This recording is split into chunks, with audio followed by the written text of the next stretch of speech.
मदः पूर्णमिदं पूर्णात् पूर्णमुदच्यते पूर्णस्य पूर्णमादाय पूर्णमेवावशिष्यते। ॐ शान्तिः शान्तिः शान्तिः। शङ्करं शङ्कराचार्यं केशवं बादरायणं सूत्रभाष्यकृतौ वन्दे भगवन्तौ पुनः पुनः। ईश्वरो गुरुरात्मेति मूर्तिभेदविभागिने व्योमवद्व्याप्तदेहाय दक्षिणामूर्तये नमः। ॐ शान्तिः शान्तिः शान्तिः।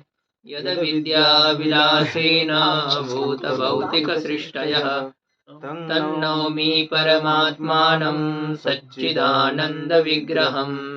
ओम शांति शांति शांति। अंतःकरण वृत्ति विशिष्ट चैतन्य ही ज्ञान है। और अंतःकरण वृत्ति में जो ज्ञान शब्द का प्रयोग है वह गौण रूप से किया जाता है, क्योंकि वह वृत्ति चैतन्य की अभिव्यंजिका है, इसलिए उसी को भी ज्ञान शब्द से कहा जाता है। अज्ञान की निवर्तिका है। ज्ञान से जैसे अज्ञान की निवृत्ति होती है, तो वृत्ति से भी ज्ञान की निवृत्ति होने से वृत्ति को ज्ञान शब्द से कहते हैं। पूर्व पक्षी के द्वारा शंका हो गई कि अंतःकरण के परिणाम ही वृत्ति, ऐसा आपका कहना है, लेकिन अंतःकरण तो निरवयव है। निरवयव अंतःकरण का परिणाम स्वरूप वृत्ति कैसे हो सकती है, ये शंका पूर्व पक्षी ने की। अनुमान किया कि अंतःकरण परिणामी नहीं है, निरवयव होने के कारण से आकाश के समान। इसके ऊपर सिद्धांति ने उत्तर दिया कि अंतःकरण निरवयव है, ऐसा आपको किसने कहा? अंतःकरण सावयव है। अंतःकरणम सावयवम हेतु है सादि द्रव्यत्वात्, घटादि के समान। तो यत्र यत्र उत्पत्तिमत द्रव्यत्वम सादि द्रव्यत्वम तत्र तत्र सावयवत्वम, जैसे घटादि। तो वैसे अंतःकरण भी सादी है, सादी द्रव्य है। उत्पत्ति वाला द्रव्य होने के कारण से अंतःकरण में भी सावयवता है। और यदि अंतःकरण सावयव है तो सावयव अंतःकरण की परिणाम स्वरूप वृत्ति स्वीकार करने में कोई आपत्ति नहीं है। ठीक है, अंतःकरण सादी है, इसमें क्या प्रमाण है? तो सिद्धांति ने इसमें प्रमाण दिया था कि श्रुति ही प्रमाण है। तन मनो असृजत, उस परमात्मा ने मन की सृष्टि की। इस प्रकार से यह श्रुति मन के साधिता में प्रमाण है, उत्पत्ति मत्व में प्रमाण है। ठीक है, हमारी कहाँ तक हो चुकी थी? हाँ, अच्छा, ये यहाँ तक ही यही चल रहा था। एक कथम कथम अपि नास्ति, ये तो हो गया था ना कि ये कहा कि अंतःकरण के परिणाम स्वरूप वृत्ति ही संभव न होने से वृत्ति विशिष्ट चैतन्य ज्ञान है, ये कहना शक्य न होने से आत्मा से भिन्न ही ज्ञान है, और वह इंद्रिय जन्य होने से ही उसे प्रत्यक्ष कहते हैं। इस प्रकार से नैयायिक शंकते, ऐसे नैयायिक ने शंका की थी। तो कैसे अंतःकरण की वृत्ति कैसे हो सकती है? मतलब किसी भी प्रकार से अंतःकरण की परिणाम स्वरूपावृत्ति बन नहीं सकती है, ये पूर्व पक्षी के शंका का अभिप्राय था। इसके ऊपर सिद्धांति उसका खंडन करते हुए कहता है कि आपने जो अनुमान किया है अंतःकरण न परिणामी, यह जो इसमें जो निरवयवत्व हेतु है, ये असिद्ध हेत्वाभास है। कौन सा दोष दे रहा है सिद्धांति? असिद्धि दोष दे रहा है, स्वरूपा सिद्धि दोष है। हेतु कौन है पूर्व पक्ष के अनुमान में? और निरवयवत्व जो हेतु है वह अंतःकरण रूपी पक्ष में नहीं है, ये सिद्धांति कह रहा है। अंतःकरणम निरवयवम न भवति सादि द्रव्यत्वात् घटवत्। अंतःकरण निरवयव नहीं है, अंतःकरण में निरवयवत्व के अभाव की सिद्धि की जा रही है, सावयवत्व सिद्ध किया जा रहा है। हेतु दिया है सादि द्रव्यत्वम। व्याप्ति कैसी बनेगी सुबल बाबा?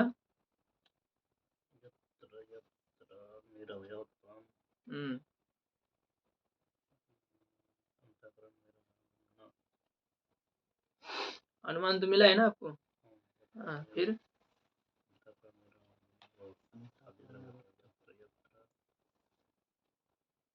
ये ऐसा ऐसा ढीलापन थोड़ी चलता है। हाँ? जब आप हेतु क्या ये पता नहीं कि पंचम्यंत हेतु होता है। जहाँ जहाँ हेतु है वहाँ वहाँ साध्य घटाना पड़ता है, या जहाँ जहाँ साध्य है वहाँ वहाँ हेतु। हाँ? साधिद्रव्यत्वात् हेतु है गणे। हम्म, हाँ, यत्र यत्र साधिद्रव्यत्वम तत्र तत्र निरवयवत्वा भावः। निरवयवत्व का अभाव का मतलब होता है सावयवत्वम। यत्र यत्र साधिद्रव्यत्वम तत्र तत्र सावयवत्वम, ये व्याप्ति है। दृष्टांत क्या है? घटादिवत्। घट है। घट में साधिद्रव्यत्व हेतु रहता है क्या? जी। हाँ? घट द्रव्य है। है। कौन सा द्रव्य है घट? पृथ्वी। हाँ, यत्र साधिद्रव्यत्वम तत्र निरवयवत्वा भावः सावयवत्वम, जैसे घट दृष्टांत है। उसी प्रकार से अंतःकरण में भी साधिद्रव्यत्व हेतु होने के कारण से उसमें भी सावयवत्व है। जो पृथ्वी द्रव्य के लिए मुक्तावली में कोई और शब्द का प्रयोग किया? जो होगा देख लेना। तो इति अनुमानेन, इस अनुमान के द्वारा भवदुक्त हेतु हो असिद्धत्वेन, इस अनुमान के द्वारा आपके द्वारा कथित जो हेतु है उस हेतु में असिद्धि दोष होने के कारण से वह हेतु असिद्ध है। कौन सा हेतु असिद्ध है? निरवयवत्वम। ये जो पूर्व पक्षी के द्वारा हेतु दिया गया था, तो वह असिद्ध होने के कारण से ही, असिद्धि किसे कहते हैं? पक्षे हेतु अभाव असिद्धि। पक्ष में, अंतःकरण रूपी पक्ष में निरवयवत्व हेतु न रहने के कारण से पूर्व पक्षी के अनुमान में असिद्धि दोष है।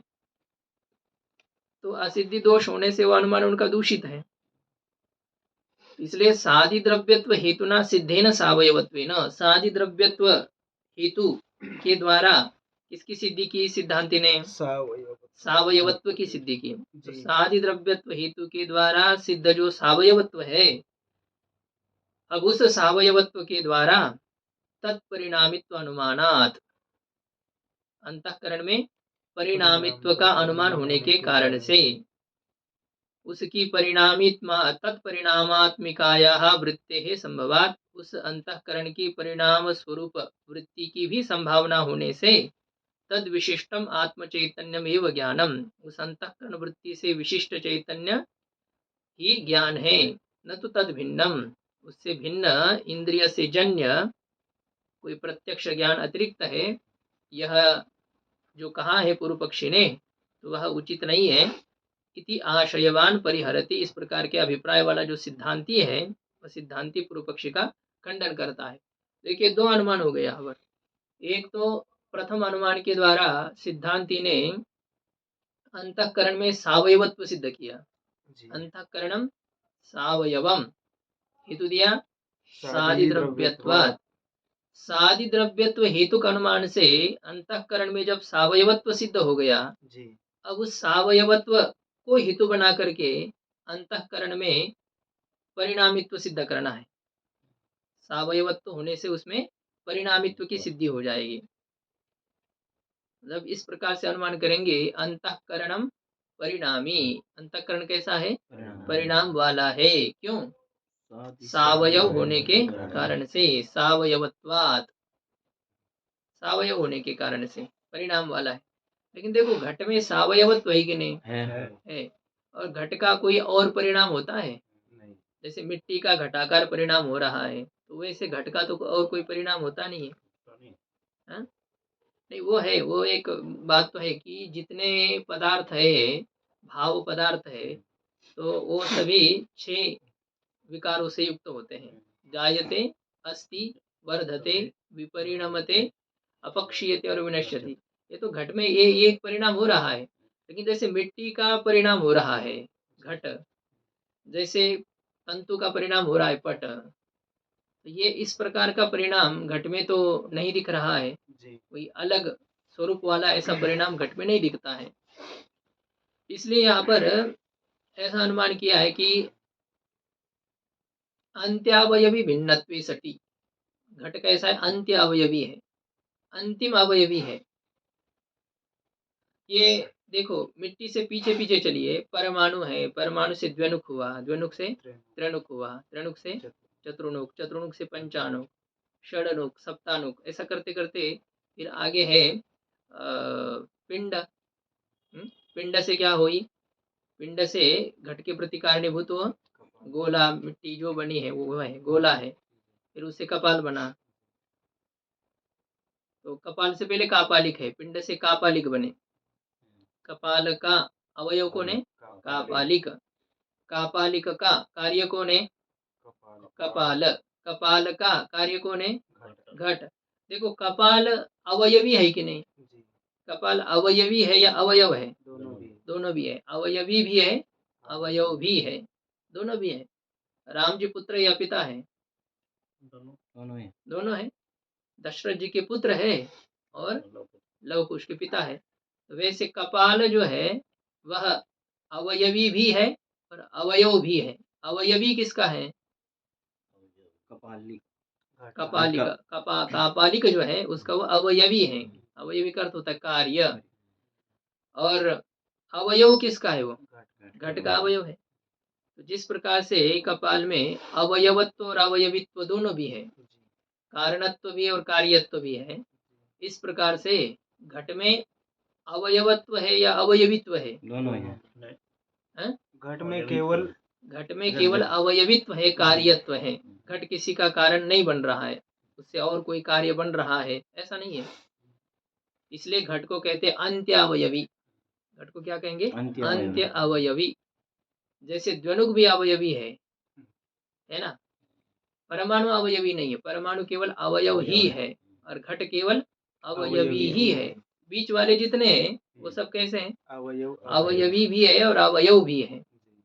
तो अंतिम अवयवी है घट। और जो अंतिम अवयवी है तो उसमें परिणाम नहीं होता है। और मतलब जैसे अपना कार्याकार परिणाम होना है, वो कार्य रूप से उसका परिणाम नहीं होता है। इसलिए इसमें सावयवत्व हेतु का विशेषण देना है, अंत्यावयवी भिन्नत्वे सति सावयवत्वम। अंत्यावयवी, अंतिम अवयवी है घट, उसके आगे अवयवी नहीं है, वहां तक ही है। जैसे भारत की अंतिम दुकान माना गांव में, वहां से आगे नहीं। तो वैसे ये अंतिम अवयवी होते हुए सावयव होने के कारण से यह हेतु है। यत्र अंत्यावयवित्वे सति सावयवत्वम तत्र परिणामित्वम, ये व्याप्ति है। दृष्टांत है पटादिक। और कोई दृष्टांत देना है जो अंतिम अवयवी से नहीं, पटादिक कैसे चलेंगे? अंतिम अवयवी से भिन्न होते हुए सावयव होने से परिणामी, जैसे मिट्टी। जी, मिट्टी सावयव है कि नहीं है? है। और अंतिम अवयवी से भिन्न है। तो अंत्यावयवी भिन्नत्वे सति सावयवत्वम यत्र तत्र परिणामित्वम यथा मृत्तिका। वैसे ही अंतःकरण भी। स्वामी जी, जी, ये जो माने अंतःकरण को हम सादी द्रव्य कहते हैं, तो कहाँ है उसका आदि? माने अंतःकरण तो हमेशा रहता ही है ना। जीव जीव का कोई माने आदि नहीं है, वो तो पीछे अनादि में है। और अंतःकरण से ही तो जीव हुआ है, अंतःकरण तो हमेशा रहता है, तो उसको क्यों सादी द्रव्य कहा है? देखिए ऐसा है, जीव आदि को अनादि इस दृष्टि से कहा जाता है, वो स्वरूप दृष्टि से अनादि है। उसकी जो उपाधि है ना, वो उपाधि उत्पत्ति वाली है। और वो कब उत्पत्ति, उसकी उत्पत्ति कब हुई है, इसका कोई निश्चित काल नहीं है, इसलिए उसे अनादि कहा जाता है। स्वरूप से अनादि तो केवल चैतन्य ही है। बाकी माया आदि की जो है, इनके उत्पत्ति को कोई जानता नहीं है, इसलिए उसे अनादि कहते हैं। हम अपने माता पिता के विवाह को नहीं जानते हैं, इसलिए हमारे दृष्टि से वो क्या है? अनादि ही है, क्योंकि हमें जानकारी नहीं है, लेकिन कोई दूसरे देखने वाले हैं उसको। किंतु इस माया और माया के ये जो कार्य स्वरूप अंतःकरण आदि उपाधियां है, इनके उत्पत्ति को देखने वाला और कोई जीव है ही नहीं। तो वो उसकी उत्पत्ति किसी को पता न होने के कारण से उसे अनादि ऐसा कहा जाता है। ऐसा नहीं कि ये इसकी कभी उत्पत्ति नहीं हुई है। यदि इनकी उत्पत्ति नहीं होती ना, तो फिर इसका बाद भी नहीं होता, नाश भी नहीं होता, ये नित्य रह जाते। इसलिए अंतःकरण आदि की उत्पत्ति होती है। अपंचीकृत पंचमहाभूतों के सत्वांश से अंतःकरण की उत्पत्ति हुई है। पंचदशी आदि ग्रंथों में हम देखते हैं अंतःकरण कैसे उत्पन्न हुआ। तो सभी भूतों के मिलित सत्वांश से अंतःकरण की उत्पत्ति है। सभी भूतों के मिलित रजांश से प्राण की उत्पत्ति होती है। और प्रत्येक भूत के भिन्न भिन्न सत्वांश से एक एक ज्ञानेन्द्रिय की उत्पत्ति होती है। प्रत्येक भूत के पृथक पृथक रजांश से कर्मेंद्रिय की उत्पत्ति होती है। तो इस प्रकार से जो सूक्ष्म शरीर है इसकी उत्पत्ति बताई जाती है। शंका तो सही है कि जीव अनादि है, तो जीव का मतलब ही होता है अंतःकरण विशिष्ट चैतन्य। तो अंतःकरण विशिष्ट चैतन्य अनादि है, यह बात नहीं यहाँ पर। हाँ, ये भी देख लीजिए, अंतःकरण विशिष्ट वृत्ति विशिष्ट चैतन्य को साधी कहा। वृत्ति विशिष्ट चैतन्य को साधी कहा। क्यों? क्योंकि वृत्ति साधी है। वृत्ति उत्पत्ति वाली होने से वृत्ति विशिष्ट चैतन्य को भी उत्पत्ति वाला माना गया। ठीक है कि नहीं? है इसी प्रकार से अंतःकरण विशिष्ट चैतन्य में जो चैतन्य है ना, वो अनादि है। और चैतन्य अनादि होने के कारण से अंतःकरण भले ही उत्पत्ति वाला है, फिर भी पूरे जीव को ही अनादि कह दिया। मतलब कभी विशेष्य के धर्म का आरोप विशिष्ट पर होता है, कभी विशेषण के धर्म का आरोप विशिष्ट पर होता है, कभी दोनों के धर्म का आरोप विशिष्ट पर होता है। आरोप क्या, वो तो ठीक ही है। फिर अंतःकरण उत्पत्ति वाला है, चैतन्य उत्पत्ति वाला नहीं है। अंतःकरण विशिष्ट चैतन्य को ही अनादि कह दिया। विशेष्य का धर्म है, अनादित्व किसका धर्म है? थोड़ा सा इधर कर दीजिए। अनादित्व जो धर्म है वो किसका है? विशेष्य का है, चैतन्य का है। लेकिन विशिष्ट को अनादि कह दिया। और जहाँ वृत्ति विशिष्ट चैतन्य को उत्पत्ति वाला कहा है, तो वहाँ साधित्व धर्म किसका है? विशेषण का है, वृत्ति का है। वृत्ति उत्पत्ति वाली है, तो वृत्ति उत्पत्ति वाली होने से वृत्ति विशिष्ट चैतन्य को भी उत्पत्ति वाला ऐसा कह दिया जी। तो इसलिए तो फिर माने वृत्ति ही साधी है, अंतःकरण वैसे साधी नहीं है। नहीं, ये कैसे आपने नहीं, ऐसा आपने कैसे निष्कर्ष, क्या कह रहे हैं? अंतःकरण की वृत्ति भी साधी है, अंतःकरण भी साधी है। अंतःकरण का परिणाम जैसे साधी है, सावयव है, उत्पत्ति वाला है, अंतःकरण भी तो साधी है। उदाहरण आपको किस दृष्टि से दिया कि अंतःकरण विशिष्ट चैतन्य को जीव कह रहे हैं ना, उसमें जो अंतःकरण है वो उत्पत्ति वाला है, चैतन्य उत्पत्ति वाला नहीं है। इसलिए क्या कह दिया कि अंतःकरण विशिष्ट चैतन्य ही अनादि है, कह दिया।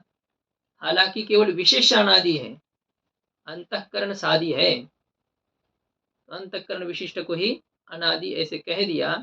जैसे कि उदाहरण आपको दिया था कि वृत्ति विशिष्ट चैतन्य को साधी कह दिया, चैतन्य अनादि है, फिर भी उसका विशेषण या उपाधि भूता वृत्ति साधी होने के कारण से उस वृत्ति से विशिष्ट चैतन्य को भी साधी कह दिया।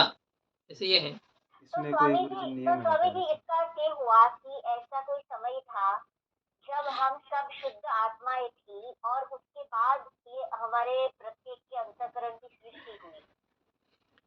ये तो हमने देखा नहीं है वो हाँ, उसी प्रकार से ऐसे ही समझ लो, क्योंकि चैतन्य है, पहले से चैतन्य था, अभी चैतन्य, आगे भी चैतन्य है, तो बीच में भी चैतन्य स्वरूप, इसलिए तो कहा जाता है।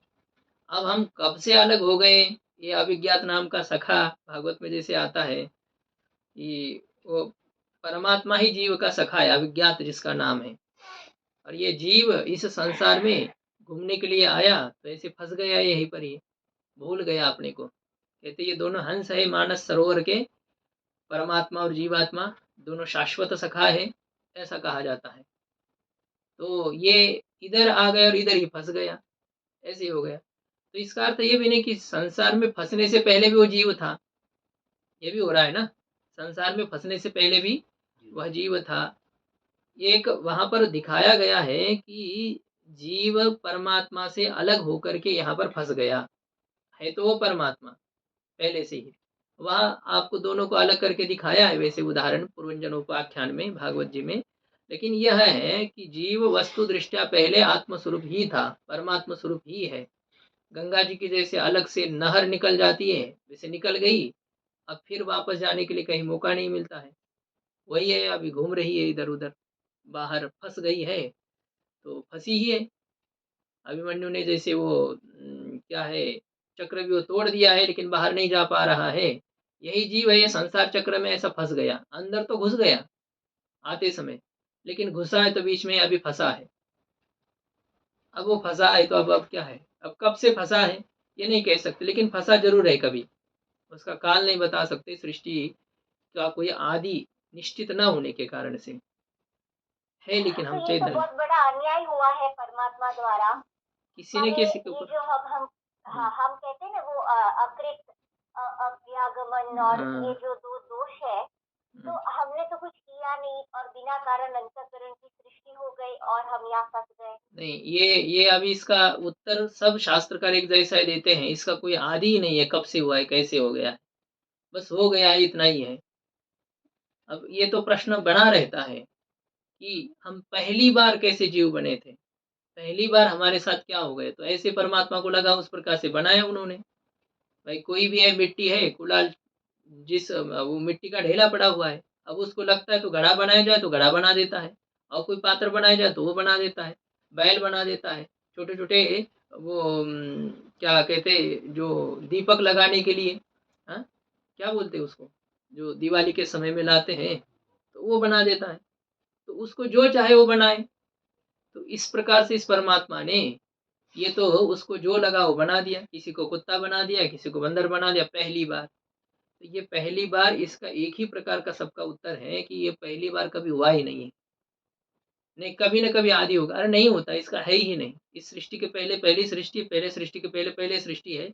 इसका कोई आदि किसी को पता ही नहीं है, बता ही नहीं सकते। तब से ये चल रहा है, ऐसे ही चल रहा है। इसी के ऊपर और कोई शंका समाधान होना ही नहीं चाहिए। जैसा है वैसा है अभी ये।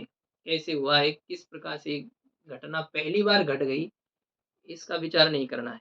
इसको मानना है, बस यही इसका उत्तर है। ये अनादि सृष्टि की परंपरा। अनादि है तो अंतःकरण भी अनादि है नहीं? अंतःकरण की उत्पत्ति हो चुकी है। कब हो चुकी है पता नहीं है। पहली बार कैसे हो गई, ये पहली बार का कोई समाधान नहीं यहाँ पर। और ये वेदांती के पास नहीं, किसी के भी पास यह कोई उत्तर नहीं है इसका। चल रहा है, चल रहा है। हमने मान रखा है। तो वैसे तो वेदांती इसलिए कहते हैं अजातवादी, कुछ है ही नहीं। न कभी कुछ हुआ था, न कभी कुछ होगा, न कभी कोई है। आपने मान रखा है तो इस कारण से आप झेल रहे हो।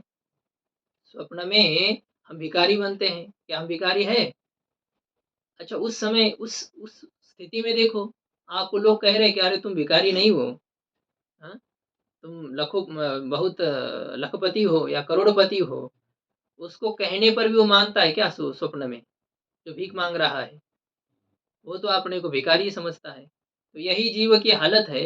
वस्तुतः ये चैतन्य स्वरूप है, लेकिन इसने मान रखा है। यही वेदांती का कहना यह है, वेदांत शास्त्र का, कि भाई ये बेकार की मान्यता हमने मान रखी है। ये कुछ था नहीं, कुछ है नहीं, कुछ होगा नहीं। आप अभी अपने स्वरूप को समझ जाते हैं कि मैं ही वो चेतन स्वरूप हूँ, तो अभी हूँ। आपको दोबारा जन्मना मरना नहीं पड़ेगा। लेकिन आप उसको नहीं मान पा रहे हैं, तो इसलिए फिर अब जिस प्रकार से हम सोचते मानते हैं कि हाँ भूत प्रेत है, तो बस वही उस प्रकार से हमें अनुभूतियाँ होने लग जाती है। कुछ हिल रहा है, कुछ आवाज़ आ रही है, कुछ क्या हो रहा है। अब वो तो भले ही निसर्ग से हो रहा है, कहीं हवा चल रही है, हाँ, लेकिन हमें वैसा लगेगा। ऐसे हम हिमालय की चोटी पर बैठे हैं और ऐसी हवा चल रही है, हमको क्या लगेगा? अरे ज़रूर यहाँ कोई है। अब यहाँ तो हमें डर नहीं लगता क्योंकि अपना-अपना ही है। तो एक हम कल्पनाएँ कर बैठते हैं और इस कारण से हम अपना दुःख झेलते रहते हैं। यही बात है, वस्तुतः ये संसार है ही नहीं। ये वास्तविकता है। लेकिन यह जब नहीं समझ पाते हैं तो ठीक है, सृष्टि के उत्पत्ति का विचार किया गया कि ऐसी-ऐसी सृष्टि वो बन गई। जबकि इसमें कोई आग्रह नहीं वेदांती का, क्योंकि यही शंका, ये समाधान कहाँ हो पाता है इन शंकाओं का, कि पहली बार, पहली बार। तो आप कब तक वो उस प्रकार से मिट्टी धूल-झोंक करते रहेंगे आँखों में, कि नहीं इससे पहले और सृष्टि थी, इससे पहले और सृष्टि थी। अरे अंतःकरण बनाया है तो कभी न कभी तो बनाया, और जिस समय बनाया उससे पहले तो खाली थे सब। तो जब खाली थे, कोई किसी का दोष नहीं था, तो कब किसी को बंदर, कोई किसी को आदमी, ये आपने कैसे बना दिया? ये सब परमात्मा में विषमता, निर्दयता, ये दोष आ जाएँगे।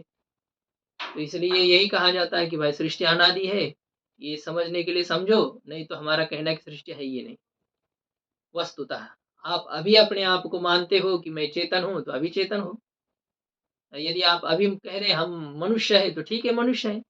मनुष्य है तो फिर झेलो। अपनी मान्यता के ऊपर ये सब कुछ निर्भर करता है। तो बात क्या चल रही है हमारी कि ये अंतःकरण परिणाम वाला है, यह सिद्ध करना है। पहले सादि द्रव्यत्व हेतु के द्वारा सावयवत्व सिद्ध किया गया, अब उसी सावयवत्व हेतु के द्वारा अंतःकरण में परिणामित्व सिद्ध किया जा रहा है। अंत्यावयवी भिन्नत्वे सति सावयवत्वं यत्र तत्र परिणामित्वम, इस प्रकार की व्याप्ति है।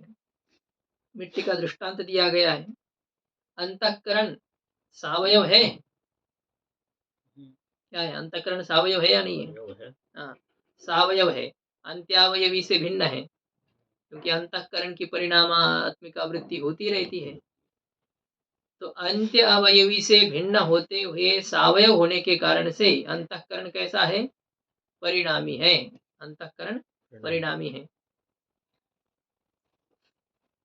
जब अंतःकरण परिणाम वाला है, यह सिद्ध हो गया, तो अंतःकरण की परिणाम स्वरूप जो वृत्ति है, वह वृत्ति सिद्ध होने से उस वृत्ति विशिष्ट चैतन्य को ही ज्ञान कहते हैं, उससे भिन्न कोई ज्ञान नहीं है। इस प्रकार से ये सिद्धांति का अभिप्राय है। ये सिद्धांति ने कहा कि इत्थम, ये अंतःकरण की परिणामात्मिका वृत्ति कैसे? बोले ऐसे, इस प्रकार से, क्योंकि अंतःकरण सादी है द्रव्य, सादी द्रव्य है तो सावयव है, और सावयव है इसलिए वह परिणाम वाला है। इस प्रकार से इस सिद्धांति ने कहा। तो सिद्धांति ने सादी द्रव्यत्व हेतु दिया है। अंतःकरण में सावयवत्व सिद्ध करने के लिए सिद्धांति ने सादी द्रव्यत्व हेतु दिया, तो उसमें केवल द्रव्यत्व हेतु क्यों नहीं दिया? द्रव्यत्वात ऐसा कह देते, अंतःकरणम सावयवम द्रव्यत्वात, ऐसा यदि हेतु देते तो क्या आपत्ति होती?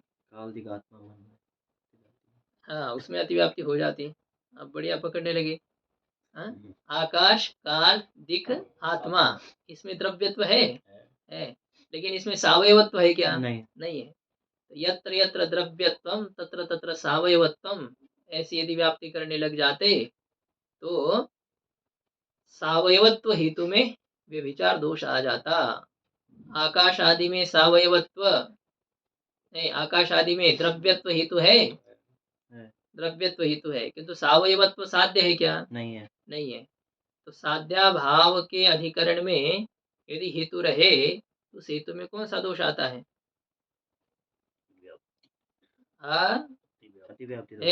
हेतु के दोष को व्याप्ति अव्याप्ति कहते हैं, क्या वो लक्षण के दोष है?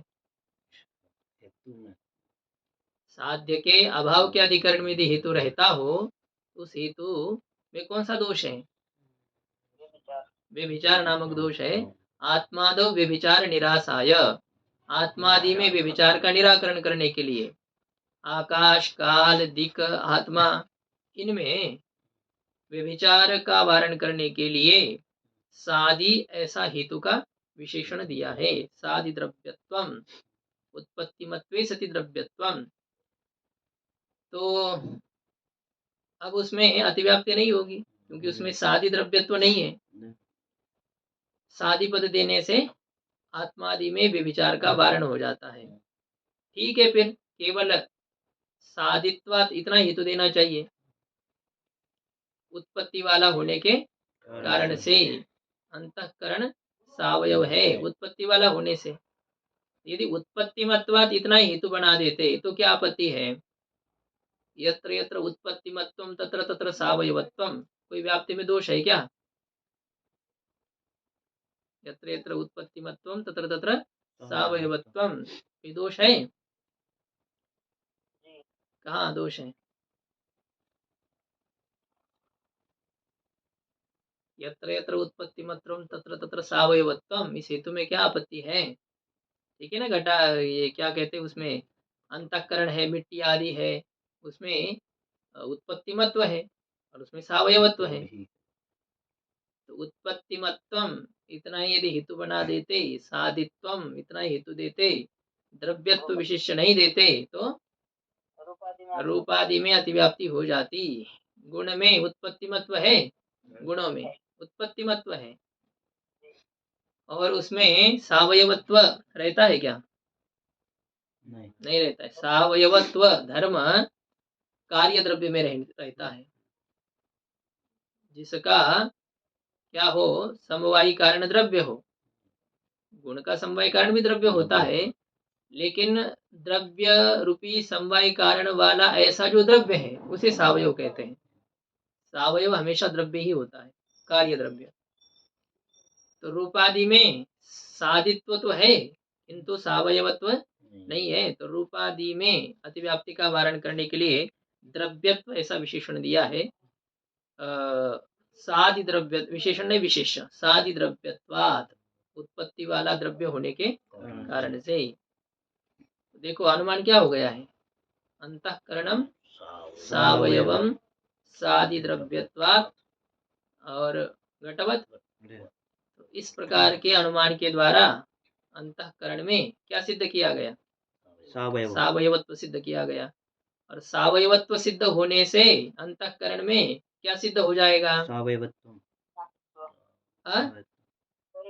परिणामित्व। सावयवत्व जो अभी सिद्ध किया उसी को हेतु बना करके फिर हमें परिणामित्व सिद्ध करना है आगे।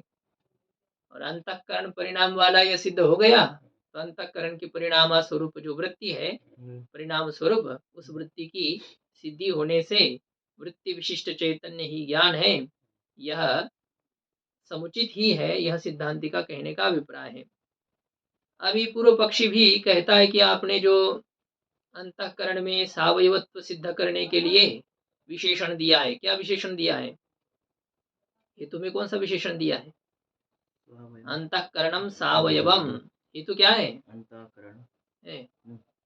अंतःकरणम सावयवम, इसमें हेतु क्या है,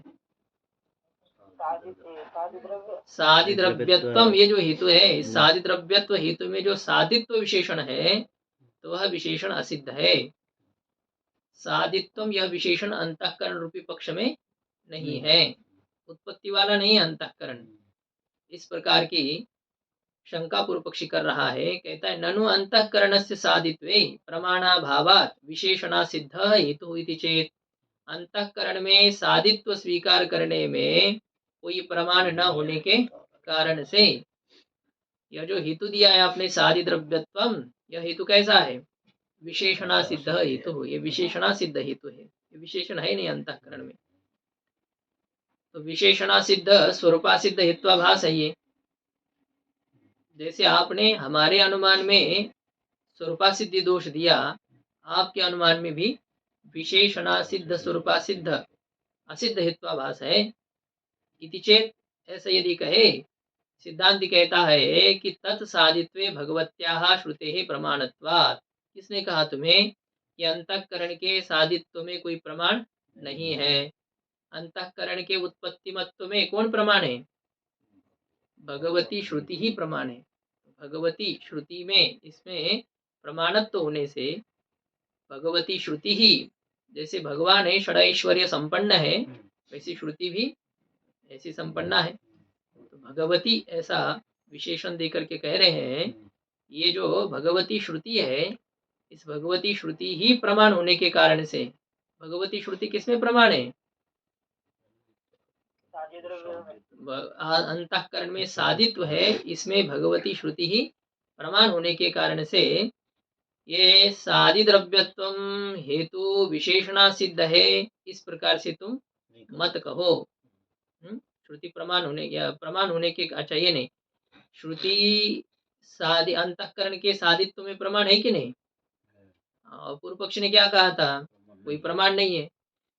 तो सिद्धांत कह रहा है कि श्रुति ही प्रमाण होने के कारण से प्रमाण नहीं है, इस प्रकार से तुम मत कहो। न इति आह, प्रमाण यहाँ मौजूद होने से प्रमाण नहीं है यह तुम नहीं कहो। इस प्रकार से सिद्धांति कहता है कि सादित्वम च, अंतःकरण के सादित्व की सिद्धि कैसे होती है, तन मनो असृजत इत्यादि श्रुते है, उस परमात्मा ने मन की सृष्टि की, ऐसी श्रुति होने से अंतःकरण का सादित्व सिद्ध है।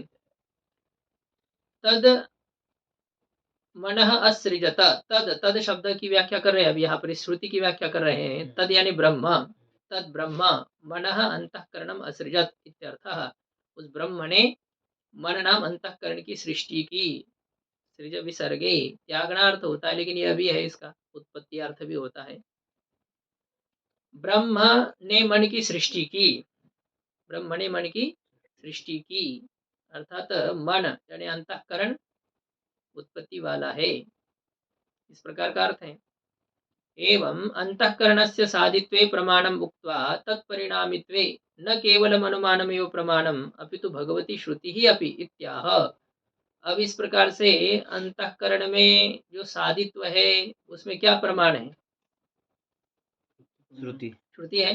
तो अंतःकरण के उत्पत्ति मत्व के विषय में श्रुति को प्रमाण कह करके तत्परिणामित्वे अंतःकरण के परिणामित्व में भी केवल अनुमान ही प्रमाण है ऐसा नहीं है, अपितु अंतःकरण के परिणाम से युक्त होने में भी भगवती श्रुति ही अपि, भगवती श्रुति भी इसमें प्रमाण है। अंतःकरण के साधित्व में श्रुति को प्रमाण दिया और अंतःकरण के परिणामित्व में अनुमान प्रमाण तो है ही है। अब कोई बता पाएंगे अंतःकरण के परिणामित्व में कौन सा अनुमान प्रमाण दिया है सिद्धांति ने? अंतःकरण परिणामी है, इसको सिद्ध करने के लिए कौन सा हेतु सिद्धांति ने दिया था?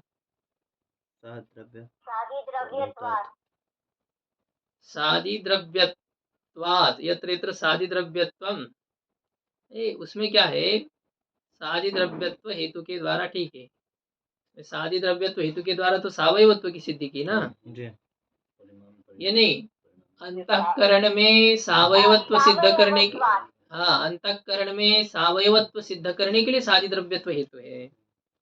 अंतःकरण में परिणामित्व सिद्ध करने के लिए कौन सा हेतु दिया था? सावयवत्वम, अंत्यावयवी भिन्नत्वे सति सावयवत्वम, अंतःकरणम परिणामी अंत्यावयवी भिन्नत्वे सति सावयवत्वात्। दृष्टांत क्या है?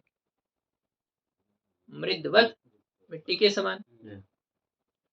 तो इस अनुमान के द्वारा अंतःकरण में परिणामित्व की सिद्धि की गई थी कि नहीं? तो अंतःकरण के परिणामित्व में कौन क्या प्रमाण है? अनुमान प्रमाण है, केवल अनुमान प्रमाण, ऐसी बात नहीं है, भगवती श्रुति भी इसमें प्रमाण है, इस प्रकार से कहते हैं। तो ये मूल में कहा था वृत्ति रूप ज्ञानस्य मनोधर्मत्वे च, वृत्ति रूप जो ज्ञान है वो मन का धर्म है। वृत्ति को ही ज्ञान कहा जाता है ना उपचार से, तो वृत्ति रूपी जो ज्ञान है वो किसका धर्म है? मन का धर्म है, परिणाम है। मन का वह परिणाम है, अंतःकरण का परिणाम है। तो वृत्ति अंतःकरण का परिणाम है, अंतःकरण परिणाम वाला है, इसमें क्या प्रमाण है? तो ये श्रुति ही प्रमाण दे रहे हैं। तो मूल में यह श्रुति प्रमाण दी थी, कामः संकल्पो विचिकित्सा श्रद्धा अश्रद्धा धृतिरधृतिः ह्रीः धीः भीः इत्येतत् सर्वं मनः एव इति श्रुतिर्मानम्। ये श्रुति इसमें प्रमाण है। काम वासना है, इदम मे स्यात् इदम मे स्यात्, अहंकार चिदात्मानौ एकीकृत्य विवेकतः इदम मे स्यात् इति इच्छा काम शब्दिता, पंचदश में आया था। तो मुझे यह प्राप्त हो, यह मुझे मिले, यह मुझे मिले, इस प्रकार की जो अभिलाषा है काम कहते हैं उसे। संकल्प है, अशोभन पदार्थों में, मिथ्या पदार्थों में जो शोभनाध्यास है, शोभन बुद्धि है, इसी को संकल्प कहते हैं। हम उस प्रकार से कह रहे कि ये बहुत अच्छा है। विचिकित्सा संशय है, श्रद्धा गुरु वेदांत वाक्येषु विश्वास, गुरु वेदांत इनके प्रति जो विश्वास है उसे कहते हैं श्रद्धा, और इसमें विश्वास का न होना है अश्रद्धा। धृति है धैर्य, धृत्याया धारयते मनः प्राणेन्द्रिय क्रिया योगेन व्यभिचारिण्या। सात्विक राजस तामस 3 प्रकार की धृति गीता जी में कही है 18 अध्याय में। धृति है, फिर धृति का अभाव है। रीहि का अर्थ होता है लज्जा, यह भी अंतःकरण का ही धर्म है। धीहि मतलब ये ज्ञान है, अभी धी का अर्थ क्या है यहाँ? ज्ञान। ज्ञान है, वृत्ति ज्ञान। और भी का अर्थ होता है भय। तो इति एतत् सर्वं मनः एव, यह सब कुछ मन ही है, यह सब मन का ही परिणाम है।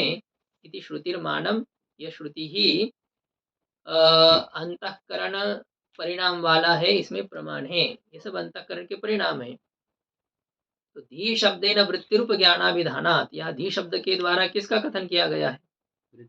वृत्ति रूपी जो ज्ञान है, उस वृत्ति रूपी ज्ञान का कथन होने के कारण से अंतःकरण का परिणाम एक वृत्ति है, यह स्वीकार करने में क्या प्रमाण है?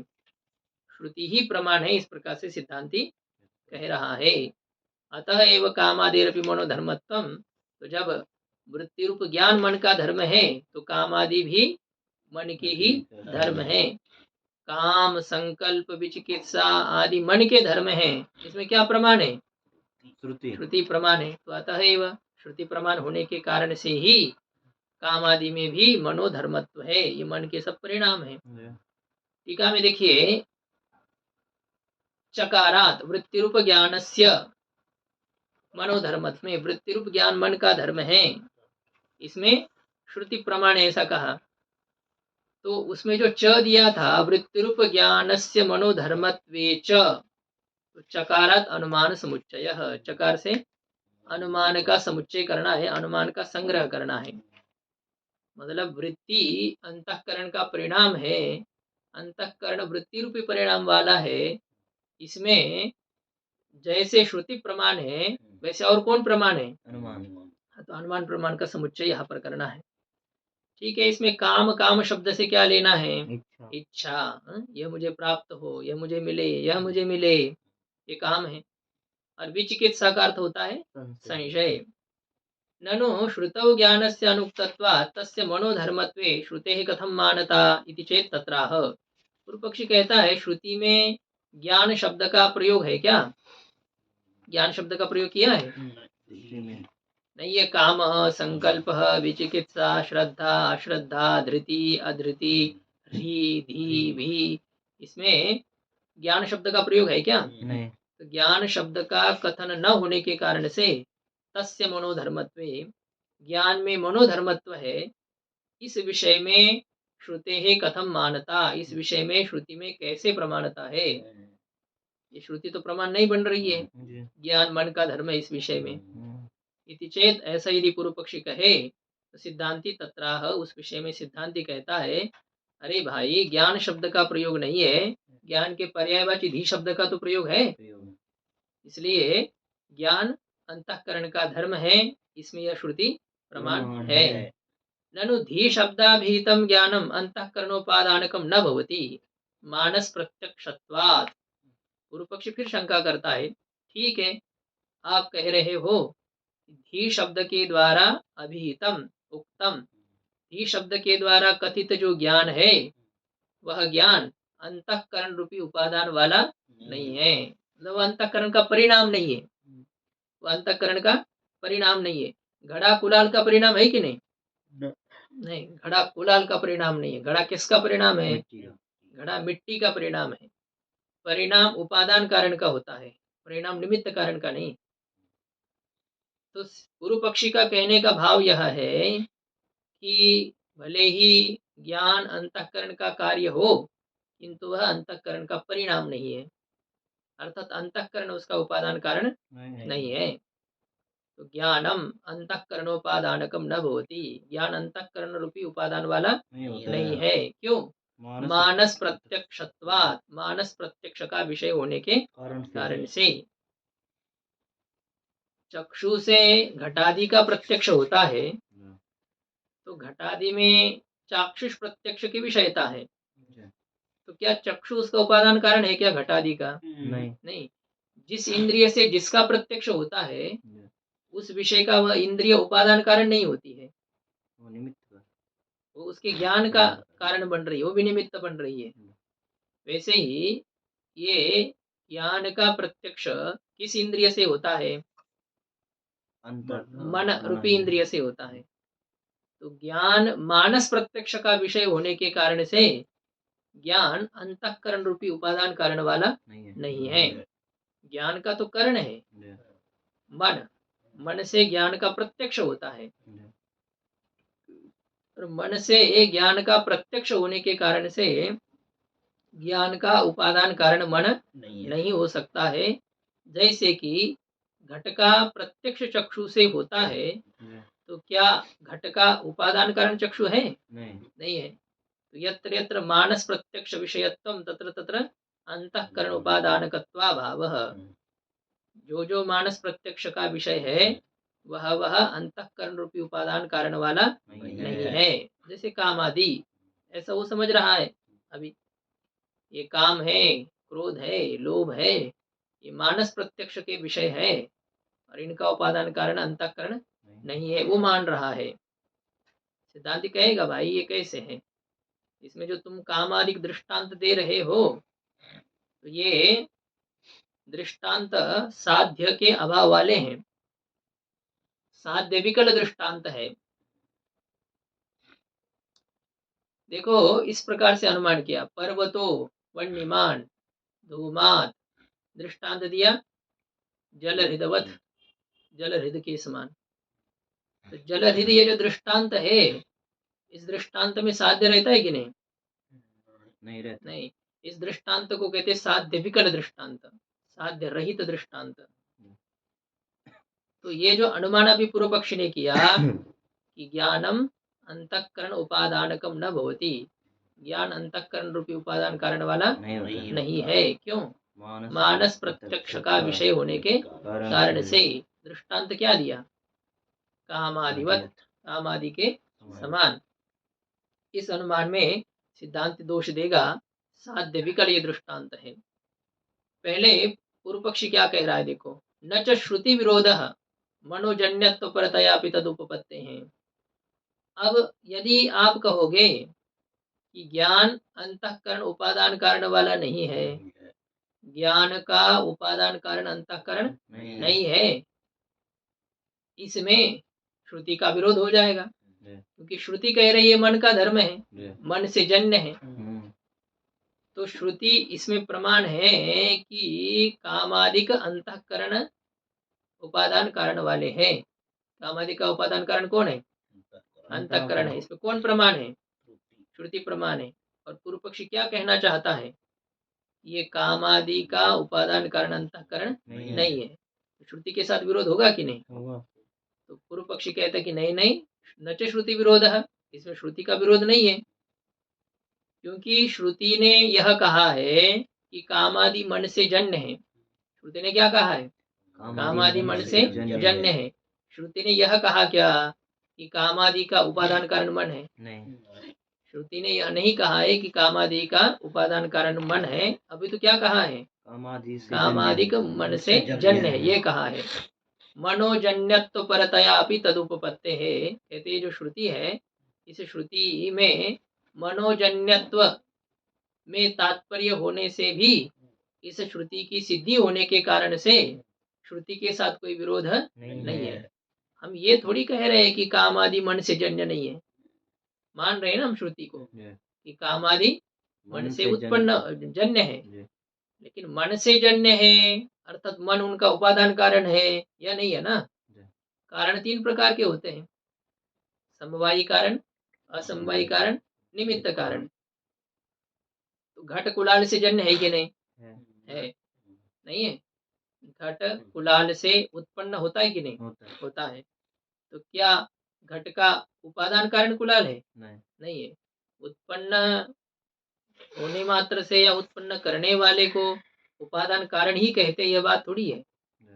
उपादान कारण के अलावा भी कोई दूसरे कारण होते हैं। तो मन इन ज्ञानादि का उपादान कारण नहीं है, अपितु निमित्त कारण है, ये कहना है। चक्षु से यह घट है, यह पट है, ज्ञान होता है, तो क्या चक्षु उसका उपादान कारण है क्या? नहीं। ऐसे ही ज्ञान का उपादान कारण मन नहीं है। श्रुति ने जो कहा है मन के धर्म है, तो श्रुति का क्या अभिप्राय है? ज्ञान से जन्य, ये मन से जन्य है, लेकिन मन उनका उपादान नहीं है, बस मन से उत्पन्न होते हैं। जैसे कुलाल से घट उत्पन्न होता है, वैसे मन से उत्पन्न होते हैं कामादि। लेकिन मन उनका उपादान कारण नहीं है। नहीं है, इसलिए श्रुति के साथ भी विरोध नहीं है और अंतःकरण उसका उपादान कारण नहीं है।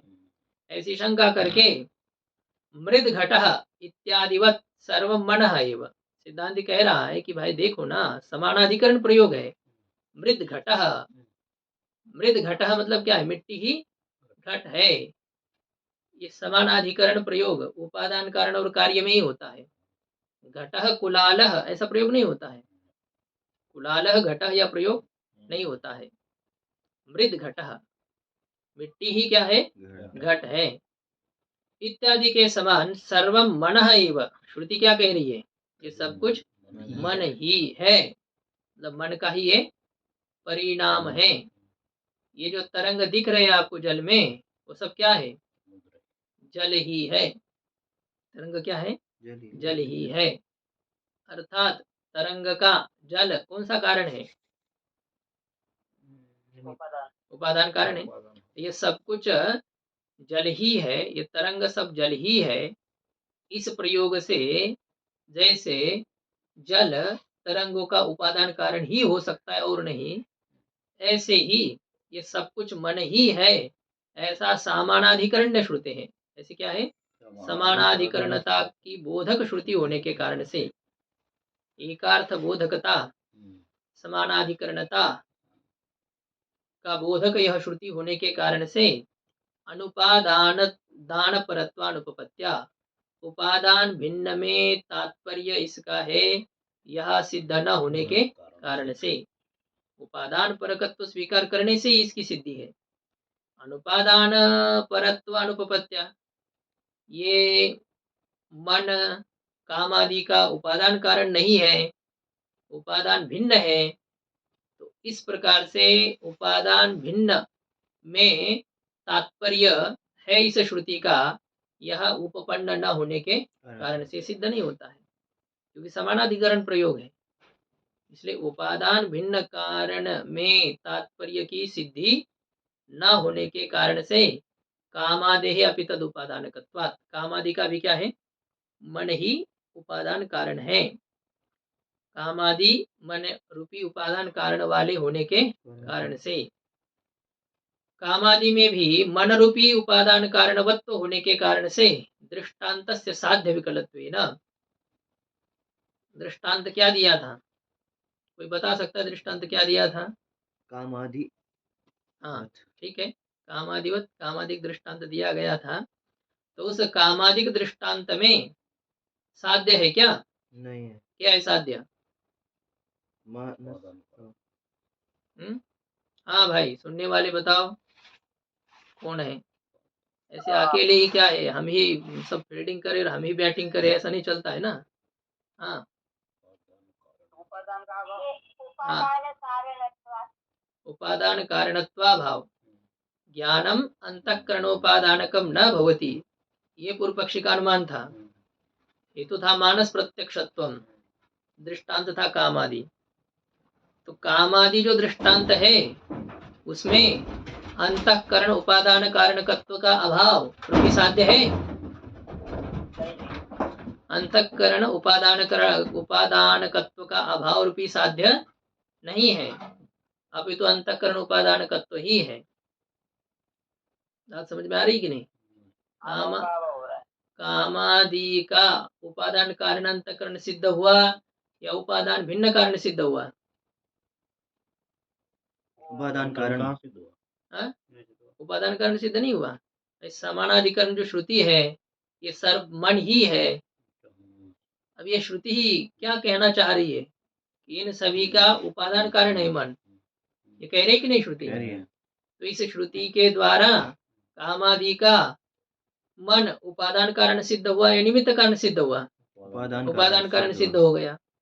मतलब कामादि में अंतःकरण उपादानवत्व है या उपादानकत्व का अभाव है,